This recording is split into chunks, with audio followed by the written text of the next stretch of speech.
Salam, hər vaxtınız xeyir olsun, hörmətli müəllimlər və müəllimliyə namizəd olan şəxslər. Bu günlərim kurikulumla bağlı növbəti bir test sualına baxırıq və bu günlərim işlədiyimiz bu test tapşırığı situasiya şəkillidir və anlama tələb edir bizdən. Ümumiyyətlə sizə bir məlumat verim ki, dərs qruplarımıza qoşularaq bu model sualları işləyə bilərsiniz.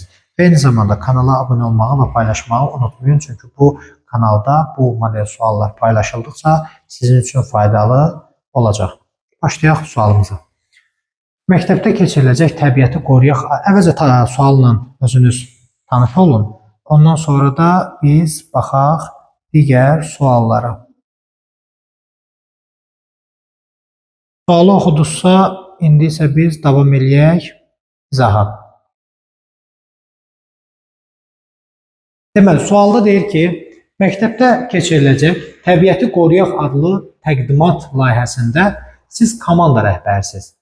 Komanda yoldaşınız təqdimatda daha çox emosional çağırışlara, musiqi effektlərinə yer verilməsini təklif edir.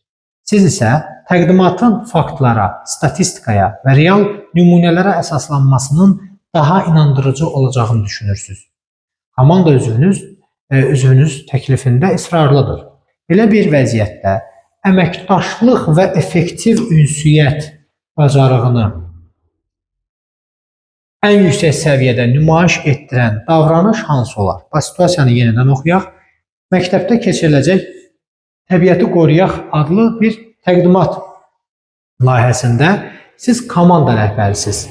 Komanda yoldaşınız deyir ki, təqdimatda daha çox emosional çağırışlar əlavə eləyək. Yəni nə bilim belə videolar çəkək, deyək ki, təbiəti qoruyaq və s. emosional çağırışlar və bir də musiqi. Yəni elə bir musiqi effektlərindən istifadə edərək insanları təbiəti qorumağa çağırışlarını eləyək. Belə bir təklif eləyir komanda yoldaşınız.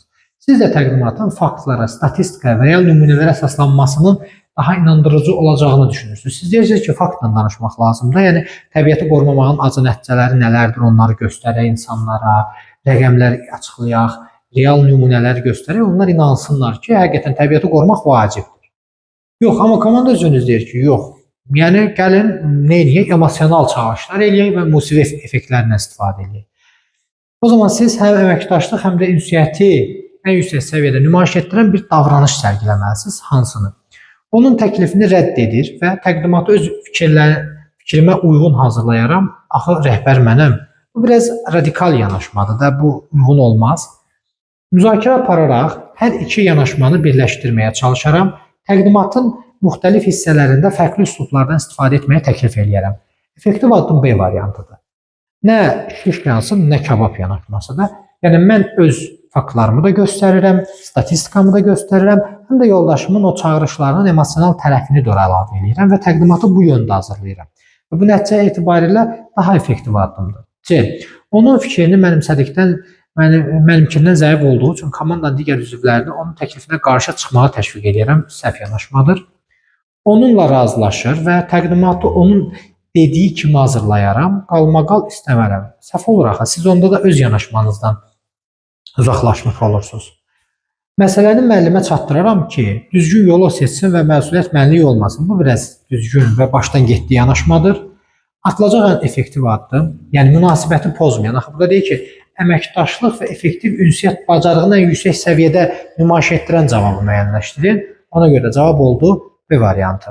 Ümid edirəm ki, sualın düzgün cavabını siz də tapa bildiniz. O qədər, növbəti sualda görüşərik. Sağ olun.